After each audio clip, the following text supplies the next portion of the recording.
Comment pourrais-je me détacher de ce que je n'ai pas encore vécu?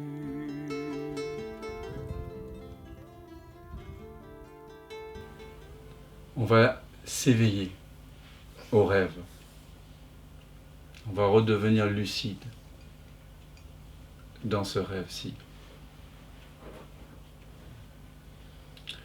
C'est une analogie que j'aime beaucoup parce que je la trouve très parlante.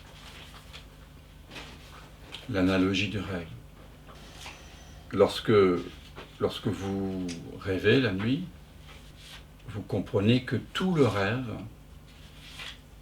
est la création d'un seul cerveau.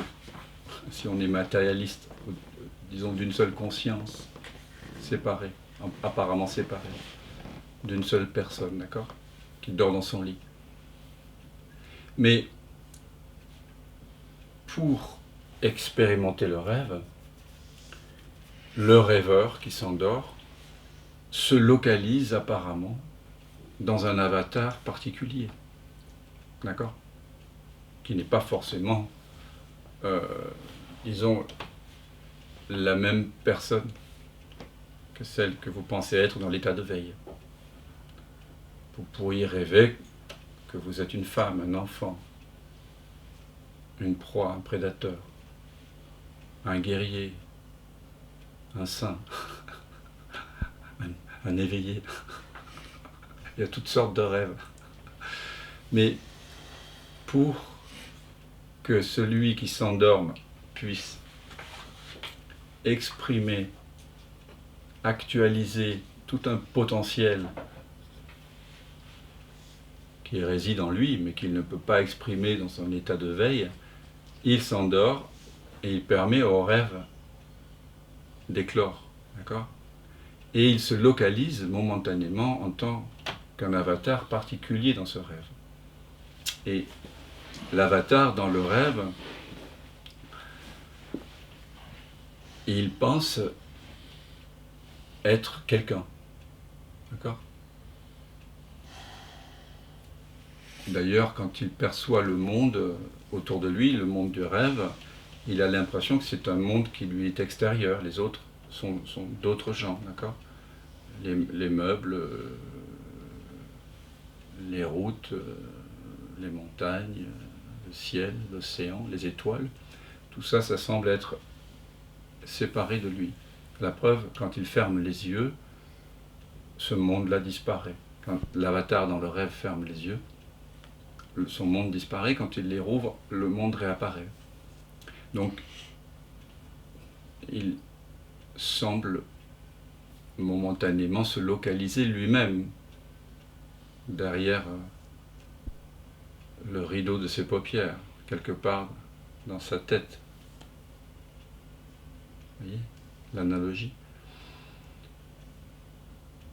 Et donc, dans un rêve, comme vous le savez, il y a toutes sortes de choses qui arrivent. Et il peut même arriver que l'avatar dans le rêve se pose la question « Qui suis-je » Sait-on jamais. Ça m'est arrivé quand j'étais enfant beaucoup, et ça arrive notamment quand il y a du conflit avec l'apparent extérieur, quand le rêve tourne au cauchemar, quand on est poursuivi par un monstre, et qu'on est pourvu d'ailes, mais qu'on ne sait plus s'envoler. Et tout d'un coup, il se peut que le questionnement « Qui suis-je » vraiment surgisse, vous voyez. On sent que l'avatar du rêve va bientôt disparaître. Et donc on se pose des questions fondamentales, parce qu'on pressent qu'il y a peut-être quelque chose d'autre, vous voyez. Et donc ce pressentiment, il vient souvent dans le rêve, ce pressentiment de n'être pas, disons, l'avatar du rêve, mais d'être quelque chose qui est toujours là, nous vient quand il y a des conflits ou de la souffrance, ou de la peur, par exemple. Pas toujours. On peut aussi s'entraîner, devenir lucide dans le rêve. comme on le fait dans les pratiques du yoga du rêve. Et c'est un peu les mêmes questions d'ailleurs que l'on se pose dans satsang. Parce qu'on veut s'éveiller au cœur du rêve. Pourquoi ? Parce que c'est pas la peine de s'infliger la double peine de souffrir inutilement, en fait. Parce que quand on devient lucide dans le rêve, on se rend compte que ce qui se passe, le scénario n'est pas ultimement réel, et que ce que je suis n'est pas l'avatar dans le rêve, séparé des autres personnages, du décor de Potemkin, du scénario, de tout ce qui se passe, mais qu'en réalité, je suis la substance de tout le rêve. D'accord ? Et donc, quand on a cette révélation que le rêve n'est pas un ensemble de phénomènes, d'objets séparés, mais que c'est fait de la même substance, y compris l'avatar que je croyais être, et que je suis ce sans forme qui prend la forme de tout ceci, de tout ce rêve. Le drame,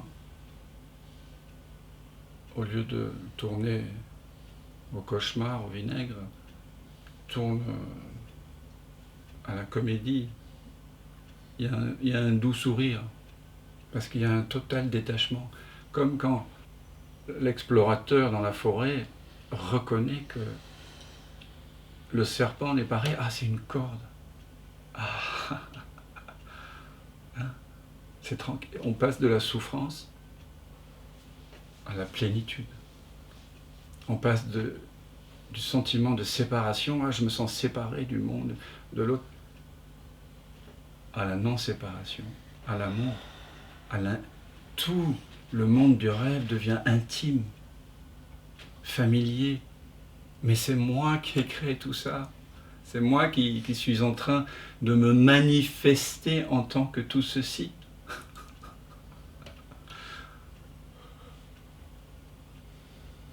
Et soudain, on se reconnaît partout. Ou on voit Dieu partout, comme disait Ananda Mahi.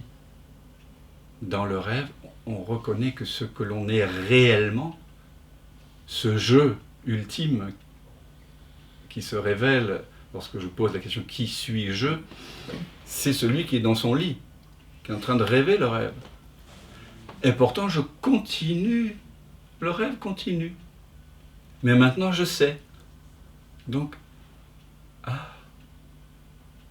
je vis une vie à la fois détachée et à la fois dans l'accueil, dans la bienveillance.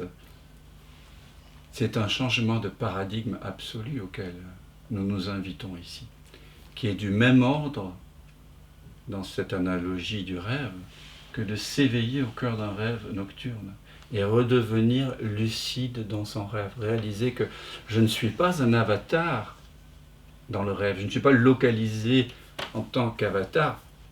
C'était une identification erronée. Mais tout d'un coup, je me rends compte, ah non, je suis le rêveur du rêve, je suis le sans forme qui prend toute forme, vous voyez. Cette analogie, elle est présente depuis des millénaires, pour que nous nous rappelions à notre vraie nature. Car si nous élevons cette analogie du rêve et du rêveur d'un cran, et que nous passons à l'état de veille dans lequel nous semblons être ici maintenant, vous êtes bien en état de veille? On a l'impression en tout cas d'être dans l'état de veille. Mais qu'importe.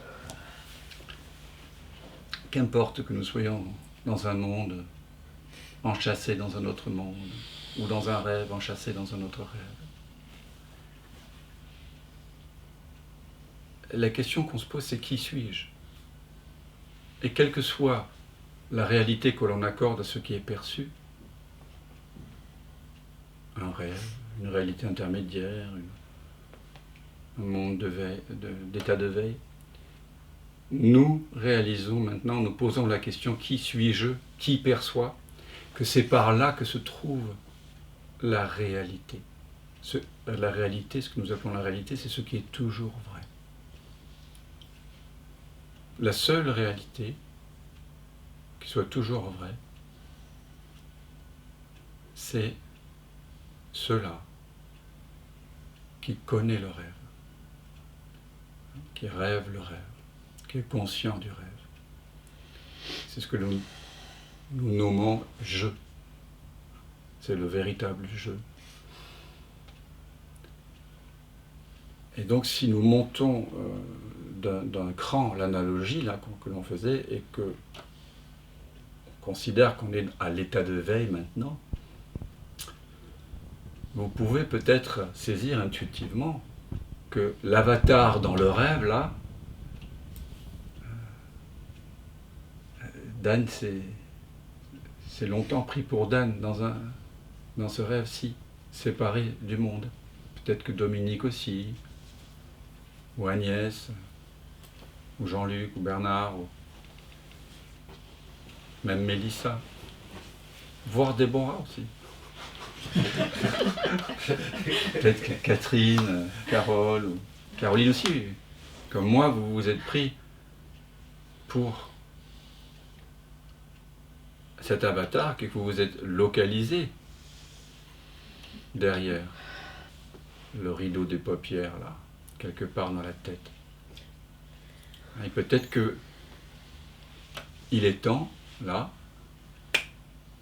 maintenant, de réaliser que tout ce que vous percevez, toutes les sensations visuelles, les perceptions sonores, sensorielles, gustatives, olfactives, les pensées aussi, sont perçues par une conscience universelle, qui n'est pas localisée dans l'organisme corps mental nommé Jean-Luc ou Dan. Que ce qui en moi est conscient de tout ça, je ne puis le trouver quelque part, localisé dans le monde, dans un corps, dans un cerveau. Vous voyez ? Momentanément, cette conscience universelle s'est localisée en tant que Mélissa, Déborah, Dan, pour pouvoir expérimenter le monde. La conscience universelle, pour pouvoir faire l'expérience du monde, doit se localiser dans un organisme corps mental.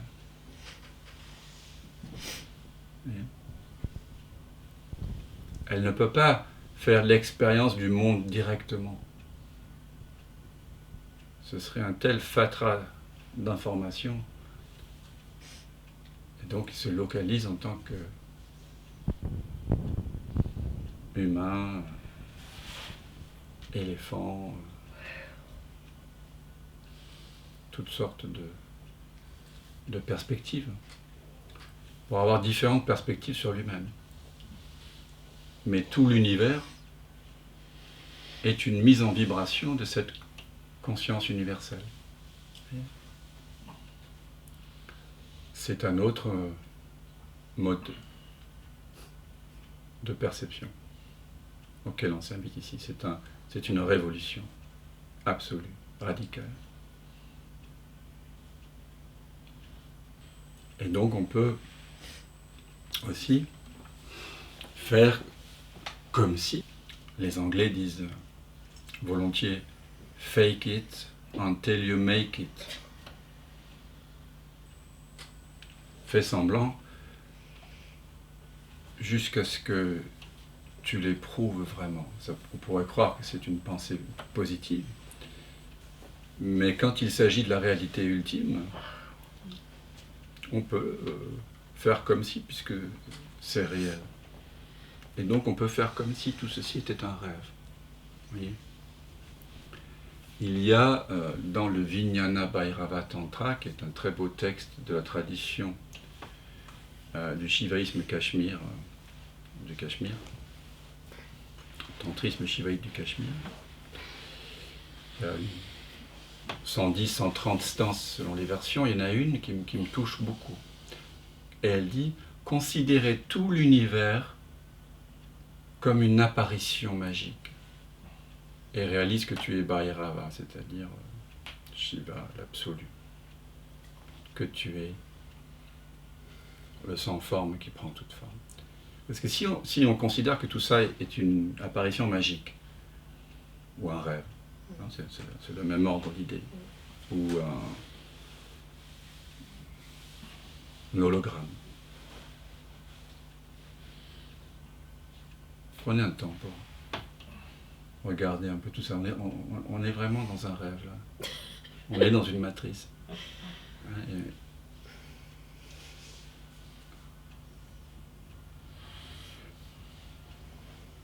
Si on voit tout ça comme une apparition magique, comprenez bien que d'un claquement de doigts de la part du prestidigitateur, tout ça, ça pourrait disparaître. Vous voyez ce que je veux dire? Oui. Mais vous disparaissez pas. C'est-à-dire vous, en tant que cela qui connaît tout ça, ce par quoi tout ça est connu ne disparaît pas. Vous avez le pressentiment que tout ce qui est perçu, tout ce qui est perceptible, tout ce qui est concevable, peut disparaître, paf! Sauf vous, qui en êtes conscient. Un peu comme dans le rêve nocturne, où quand on sent que c'est un rêve, quand on sait que c'est un rêve, on n'a plus peur. Et là, on peut commencer à explorer le rêve. Sans peur. Dans une chanson m'est venue, après l'éveil, le rêve se poursuit, mais l'illusion t'émerveille. Et ça change la donne. Je ne sais peut-être pas qui je suis, mais maintenant, je suis.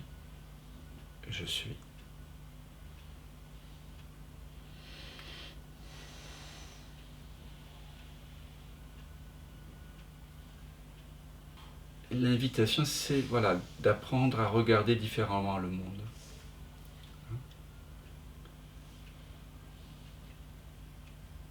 Comme si c'était un rêve.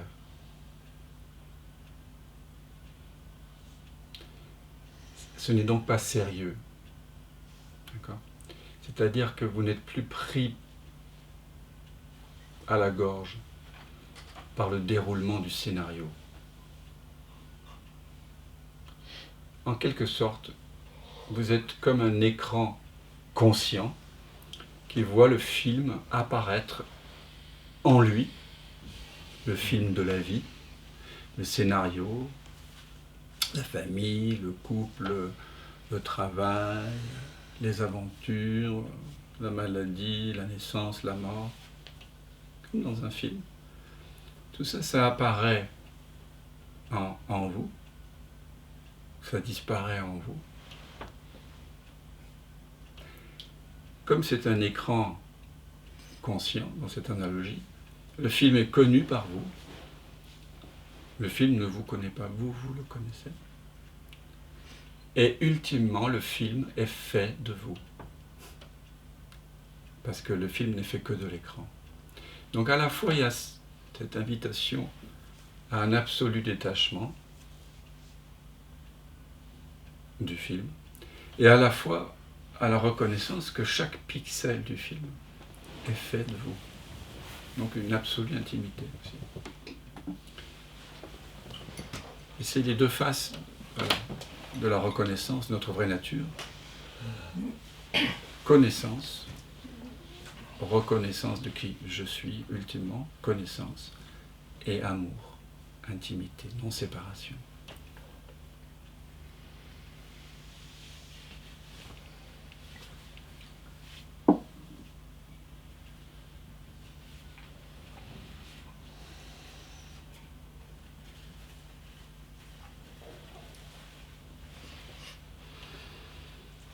Donc vous voyez aussi, qu'est-ce qui s'éveille? Parce qu'on parle quand même beaucoup d'éveil spirituel. Hein, ça vous a pas échappé. Qu'est-ce qui s'éveille dans le rêve? Quand l'avatar dans le rêve se pose la question, à juste titre, qui suis-je? Alors, s'il suit le fil d'Ariane de ce questionnement jusqu'au bout, il va se réveiller, il va s'éveiller. Mais qu'est-ce qui va s'éveiller? Qu'est-ce qui va se réveiller? Est-ce que c'est l'avatar dans le rêve? Pourtant, il semble bien que c'est l'avatar dans le rêve qui se pose la question qui suis-je, non?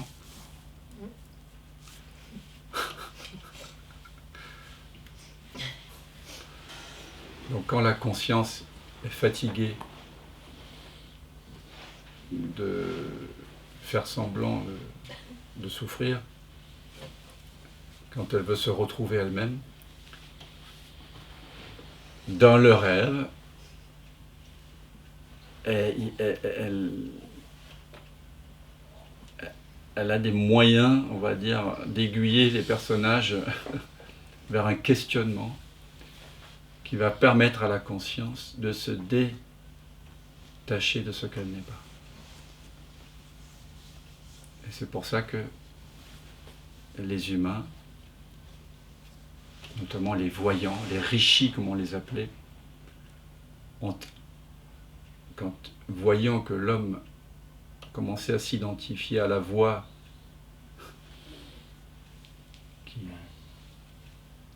qui apparaît presque en continu dans le cerveau, voyant l'homme se séparer de la nature, voyant l'homme commettre des atrocités, voyant l'homme oublier d'où il venait, oublier son être, les rishis, les voyants, comme on les appelait, ils ont écrit les Upanishads, les Védas, les Upanishads, et on nous a donné des outils d'investigation dont on se sert ici, dans ce satsang-là, où on est tous ensemble.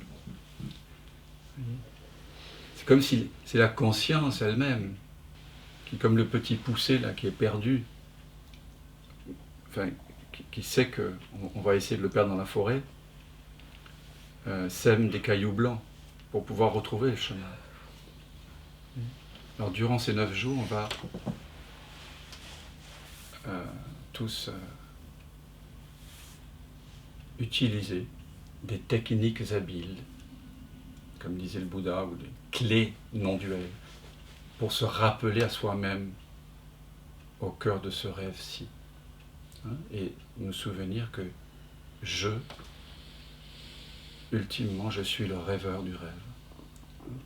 Je suis cela en quoi le rêve apparaît et disparaît, cela par quoi cette manifestation est connue, et ultimement ce dont toute perception est faite. Voilà.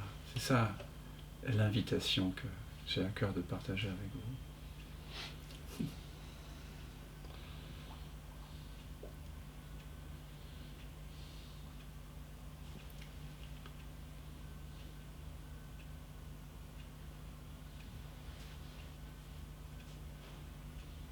Alors, comment ça résonne? Est-ce que ça résonne pour vous?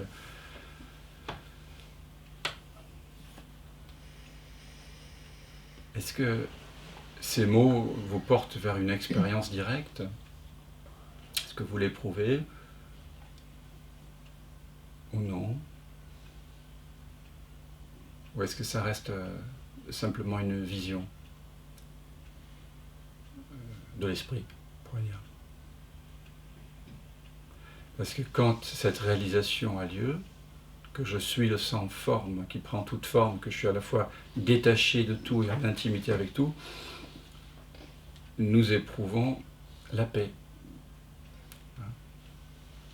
Il y a une plénitude, il y a une absence de manque. Et il y a de l'amour, il y a un accueil absolu de tout ce qui est. Il n'y a pas de séparation. Il y a aussi une totale liberté.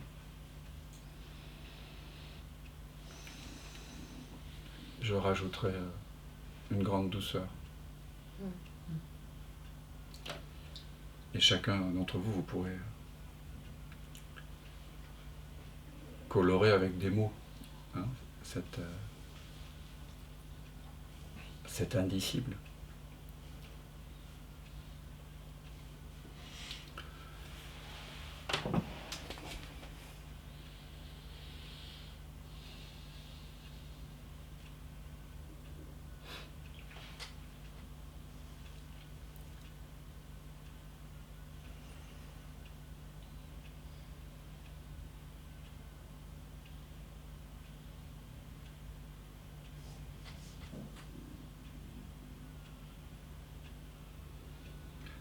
Ce qui est étonnant, c'est que si vraiment vous concevez la manifestation, tout ce que vous percevez, entendez, goûtez, sentez en ce moment-là, comme un rêve,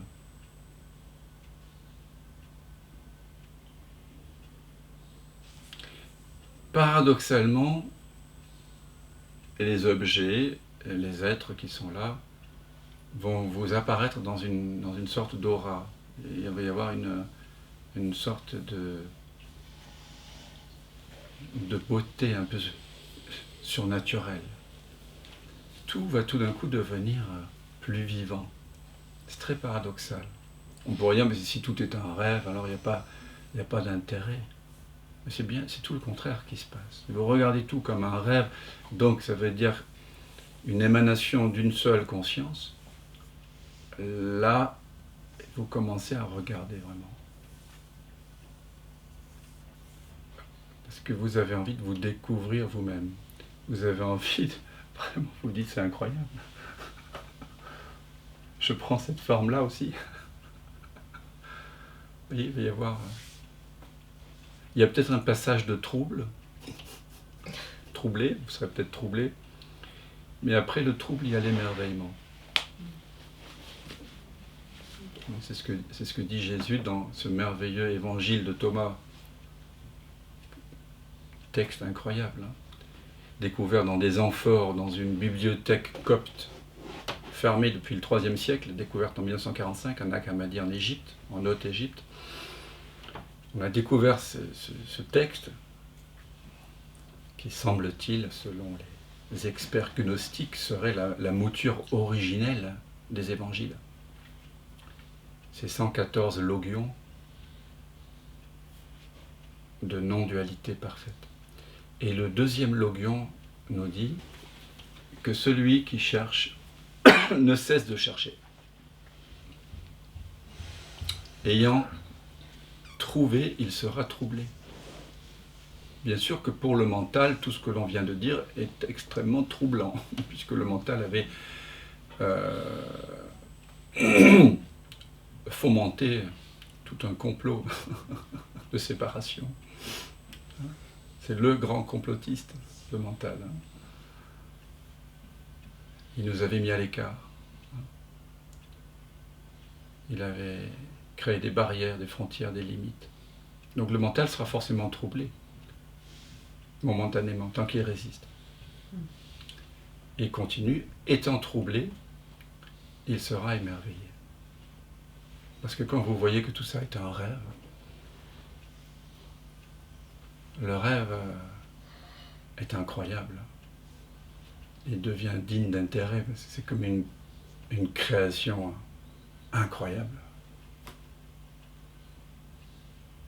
Étant émerveillé, il régnera sur le un, sur le tout.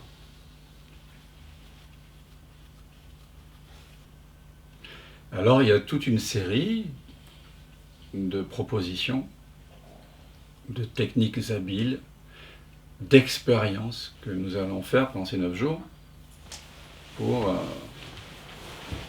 sortir de la matrice, pour sortir de l'illusion, pour arrêter de croire que la corde est un serpent. Il semble que les humains aient besoin de remettre en question avec une très grande intensité la nature de ce qu'ils nomment la réalité, parce que sinon, comme la réalité ce que nous nommons la réalité, trouve un accord de la grande majorité des êtres qui vivent sur cette terre, 99,99% des êtres vivant sur cette terre pensent que chacun d'entre eux est une personne localisée dans un corps, dans un cerveau, localisée quelque part, une personne qui est au contrôle de sa vie, au moins dans une certaine mesure, pense les pensées par elle-même, donc est auteur des pensées et auteur des actes, et disposerait d'un libre arbitre. Et ça, je dirais que remettre en question cette réalité-là, entre guillemets réalité, ça c'est remettre en question le plus grand tabou de notre civilisation. C'est aussi le tabou qui fonde notre civilisation. Notre civilisation est fondée sur ce sentiment que ce que je suis, ce qui est conscient, se trouve quelque part dans un cerveau et est séparé des autres et du monde. C'est une vision matérialiste,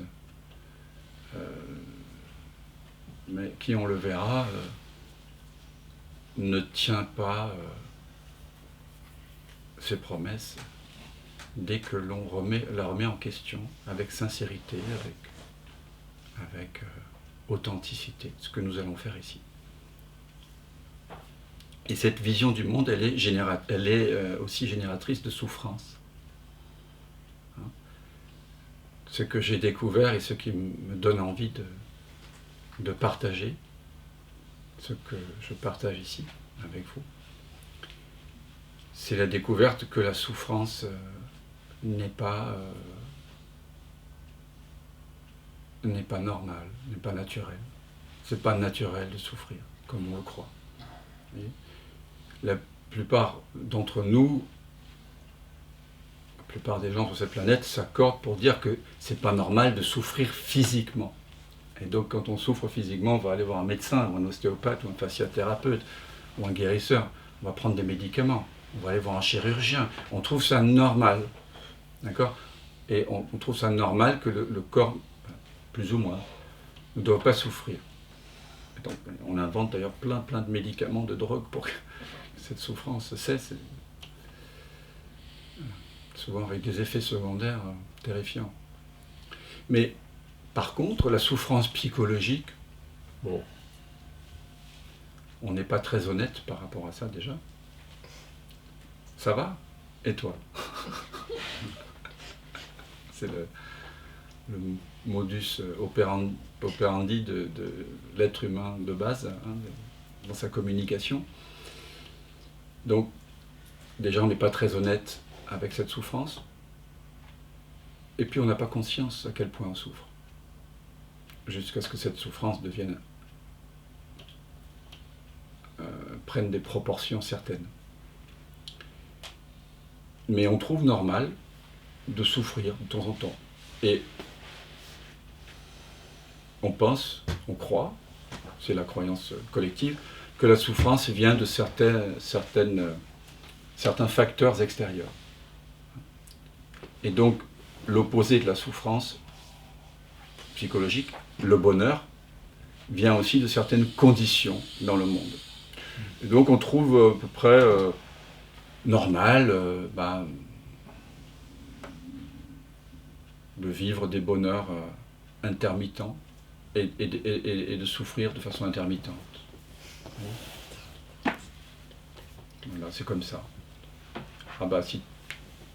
Si tu vis pas le bonheur, change tes conditions de vie, change de partenaire, fais des études, obtiens des diplômes, gagne plus d'argent, fais ceci, fais cela, développe la personne, etc. Mais ici, nous disons que ce n'est pas notre condition naturelle. Le bonheur est notre condition naturelle et permanente. C'est notre être même. Et ce bonheur, nous l'éprouvons lorsque, par exemple, ce à quoi je vous invitais se révèle, à savoir que vous êtes le sans forme qui prend toute forme, que vous voyez vraiment clairement que tout ceci est un rêve. Là, vous retrouvez cet émerveillement dont parle Jésus dans le 2e logion.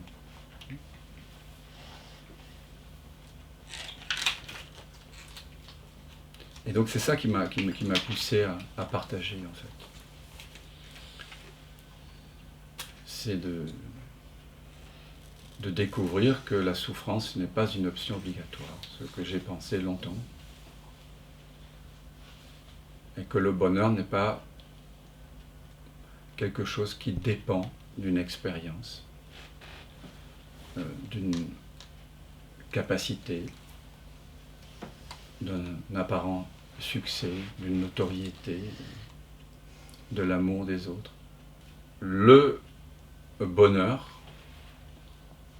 c'est notre vraie nature, c'est ce que nous sommes. Ce n'est donc pas quelque chose que l'on peut obtenir, atteindre ou perdre. Si l'on pense que le bonheur est quelque chose que l'on peut atteindre, ce n'est pas ça. Le bonheur, c'est ce que tu es, maintenant, ici, maintenant. Et c'est parce que nous le cherchons dans les objets, dans les expériences, dans les relations, que nous projetons ces images mentales comme une sorte d'hallucination. Hein. C'est comme ça que la corde devient serpent. Quand on croit ça, le royaume que je suis déjà semble être perdu et je n'éprouve plus le bonheur. Donc le royaume qui est en nous, comme dit Jésus aussi, je ne sais plus quel c'est le numéro, Jean-Luc. Joker. L'évangile de Thomas, c'est le 3. Ah, voilà. Le fameux 3. Jésus a dit, si ceux qui vous guident vous disent, voici le royaume est dans le ciel, alors les oiseaux du ciel vous devanceront. S'ils vous disent qu'il est dans la mer, alors les poissons vous devanceront. Mais le royaume, il est le dedans et il est le dehors de vous. Quand vous serez connus, alors vous serez connus. Et vous saurez que c'est vous, les fils du Père le vivant. Mais s'il vous arrive de ne pas vous connaître, alors vous êtes dans la pauvreté, et c'est vous la pauvreté. Et ce royaume, il y a eu des traductions de la Bible qui disaient le royaume est parmi vous. Où ça? Parmi nous. Voyez. Non, la vraie traduction c'est précis, c'est en vous. Et autour de vous, parce que c'est partout, mais c'est d'abord en nous. Et le royaume, c'est dans le jargon chrétien, ça veut dire le bonheur. C'est le paradis, ni plus ni moins. Et c'est pour ça que nous affirmons ici que je suis ce que je cherche. Ce que je cherche, ce que je croyais chercher dehors, là-bas. En tendant l'élastique de l'attention vers un objet, vers un futur, en fait, il suffit que je détende l'élastique de l'attention, que je fasse rebrousser le chemin de l'attention vers sa propre source, déjà présente. Mais oubliez tant que l'élastique est tendu, il suffit juste que je me détends, vous voyez. Et à nouveau, voilà, le royaume est là. Ouf. Donc c'est une connaissance, avant tout, à laquelle nous nous invitons ici pendant ces 9 jours. C'est une naissance. C'est une nouvelle naissance. Mais elle est toujours disponible en même temps. Elle est là, c'est là maintenant.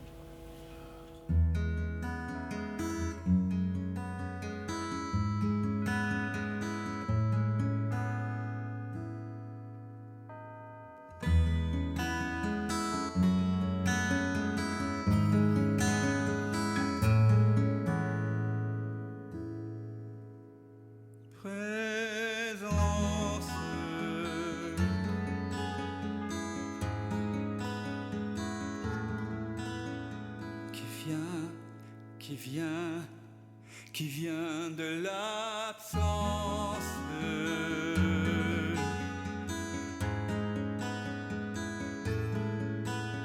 Qui se rêve présent, s'il donne naissance à ce grand rêve qu'est l'univers et que l'on nomme la vie. Mais la vie, c'est quoi? C'est quoi? La vie n'est que danse, évidence de l'unique présence.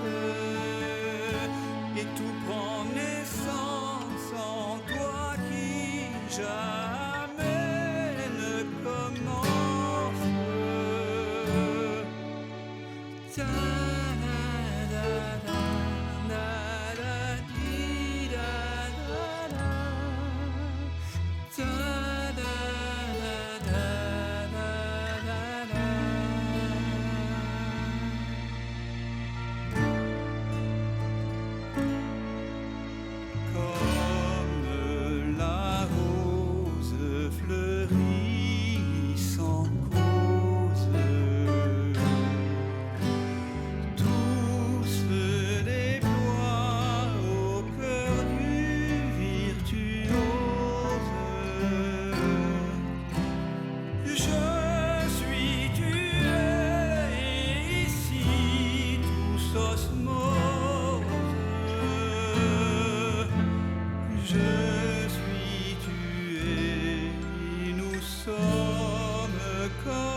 C'est vraiment maintenant que ça commence. Je m'émerveille en ce silence. Tout naît, tout meurt dans la présence.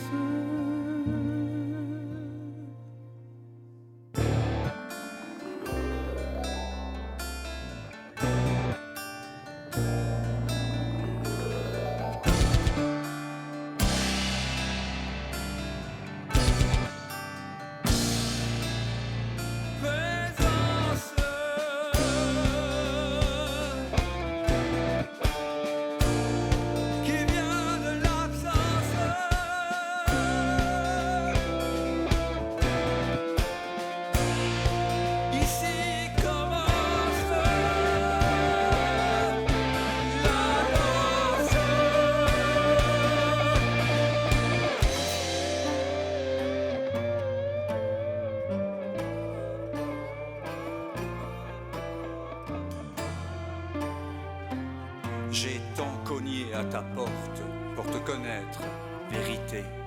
J'ai frôlé la folie, j'ai cogné jusqu'au sang. Un jour, la porte s'est ouverte et j'ai su que j'avais frappé de l'intérieur. C'est le mystère infini de la jouant à être